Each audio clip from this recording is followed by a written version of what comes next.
প্ৰণিপাত হস্তিনাহৰ বীৰ যোদ্ধা প্ৰণিপাত গান্ধাৰস মাতুল শুনিল প্ৰণিপাতৰ অৰ্থ হ'ল হিৰণত কৰা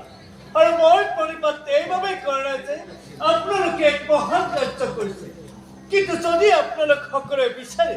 এনে এক মহান কাৰ্য সম্পাদন কৰি এই মহান ভাৰতবৰ্ষক মহান প্ৰলয়ৰ পৰা ৰক্ষা কৰিব পাৰে প্ৰণাম বাসুদেৱ ও কিমান যে দিন পাৰ হৈ গ'ল এনেহেন শান্তিপূৰ্ণ বাক্য শুনা আমিও নিবিচাৰো এই মহাপ্ৰলয় হওক কি কৈছে মই সঁচাই কৈছো আচলতে এই মহাপ্ৰলয় আমি নিবিচাৰো কিন্তু বাসুদেৱ এই মহাপ্ৰলয় ৰোধ কৰিবৰ বাবে মোৰ বোধেৰে আমি এটা পক্ষই আনটো পক্ষক আক্ৰমণ কৰিব লাগিব ঠিক আছে আমি বাৰু পাণ্ডৱক আক্ৰমণ নকৰো কিন্তু পাণ্ডৱেও যে আমাক আক্ৰমণ নকৰে এই কথা আপুনি দিব পাৰিবনে গান্ধাৰস আপুনি আক্ৰমণৰ বিষয়ে কৈছে আৰু মই সেই যুদ্ধৰ প্ৰয়োজনীয়তা নাইকিয়া কৰাৰ বিষয়ে ভাবি আছো তেতিয়াহ'লে আপোনাৰ প্ৰস্তাৱ শুনিবলৈ আমি সকলো ব্যাকুল হৈ আছো যিহেতু আপুনি আহিছে পাণ্ডৱৰ শান্তিটো ধৰি ব্যাখ্যা কৰক বাসুদেৱ ব্যাখ্যা কৰক প্ৰতিখন যুদ্ধৰ মাজত অন্যায় লুকাই থাকে গান্ধাৰস আৰু সেই অন্যায়ৰ একমাত্ৰ সমাধান হ'ল কেৱল মাত্ৰ ন্যায় মই পাণ্ডৱৰ লগত অন্যায়ৰ ন্যায় বিচাৰি আহিছো গান্ধাৰস যদি পাণ্ডৱক তাৰ উচিত ন্যায় প্ৰদান কৰা নহয় তেনেহ'লে আঁতৰি লোৱা হ'ব সেই ন্যায়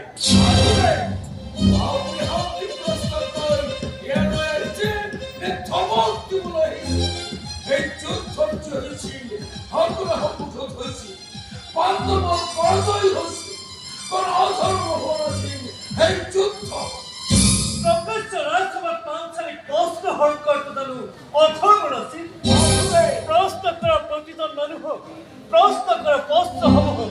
প্ৰশ্ন কৰা সেই নথিকে অভিশাপবোৰক কেৱল নিজৰ ভুল স্বীকাৰ কৰি তেওঁলোকৰ অধিকাৰ দি দিয়া পাণ্ডৱে যুদ্ধত সকলোবোৰ হেৰুৱাইছিল গতিকে মই এই দুৰ্যোধনে এই মুহূৰ্তত ঘোষণা কৰিছো পাণ্ডৱক মই ইন্দ্ৰপ্ৰস্থ নিদিওঁ তুমি ইন্দ্ৰপ্ৰস্থ ৰাখা দিয়কচোন ইন্দ্ৰপ্ৰস্থৰ সমস্ত সৈন্য অস্ত্ৰ হস্ত তুমি সকলো ৰাখা মাত্ৰ অন্যায়ৰ প্ৰতিকাৰ হিচাপে পাঁচ পাণ্ডৱক পাঁচখন গাঁও দি দিয়া কি ক'লে বাসুদেৱ ভাগিন দুৰ্যোধনে যদি পঞ্চ পাণ্ডৱক মাত্ৰ 5খন গাঁও দি দিয়ে তেতিয়া পাণ্ডৱে হস্তিনা আক্ৰমণ নকৰে বুলি আপুনি কথা দিব পাৰিব নিশ্চয় গান্ধাৰস মই কথা দিলো পাণ্ডৱে কেতিয়াও আক্ৰমণৰ চেষ্টা নকৰে ভাল প্ৰস্তাৱ নাপাবা তুৰন্ত মানি লোৱা এই প্ৰস্তাৱ দি দিয়াহে পাণ্ডৱক 5খন গাঁও মহারাজের খবর তুলে এসেছে মহারাজের হস্তক্ষেপ জ্ঞান করে চিরদিন প্রতিদ্বন্দ্বী নির্বাচন করে এসেছে এই খবর সমগ্র ভারতবর্ষ মহাযুদ্ধের মহাপ্রলয় রক্ষা করে তুমি এই প্রস্তাব ভালো লাগো দেখিস বাসুদেব মোর বন্ধু মহারাজ মোর হতে আছে যে পাণ্ডবে